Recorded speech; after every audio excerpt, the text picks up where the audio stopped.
Hello ব্রাইডি, এটা হচ্ছে আমার মিষ্টি বোন। বল। ছোট্টবেলা থেকে ইচ্ছে ছিল যে দিদির কাছে সাজবো সাজবো, ফাইনালি আজকে সেই দিনটাও চলে এসেছে যে সাজবো। এত মজা লাগছে, কি বলবো, বলার কথা নয়। কেমন লুক চাইছিস? তোমার মনের মতন করবে, শুধু একটু লাইট মেকআপ। ওকে ওকে, ঠিক আছে, থ্যাংক ইউ মা। মানে যখনই আমার কাছে আসতো প্রায় বলতো দিদি তোমার কাছেই কিন্তু আমি সাজবো।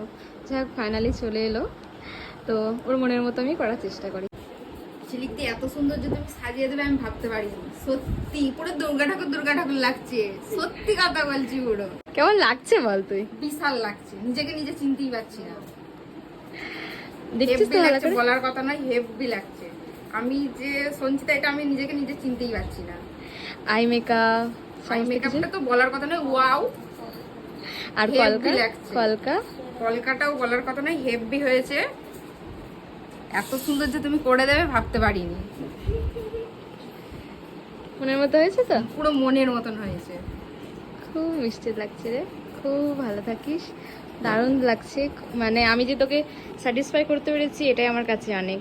মানে তোর অনেক দিনের ইচ্ছে ছোটবেলা থেকে, হ্যাঁ, মানে ছোটবেলা থেকে আমার ইচ্ছা ছিল যে ঝিলিক দিদির কাছে সাজবো, ঝিলিক দিদির কাছে সাজবো। যবে থেকে আমি প্রফেশনে আছি তো তবে থেকেই ওর মনে হয়েছে যে ঝিলিপির কাছে আমি সাজবো। তো ফাইনালি আজকে সাজতে পেরেছি। এত সুন্দর যে সাজিয়ে দেবে ভাবতে পারিনি আমি। সত্যি কথা।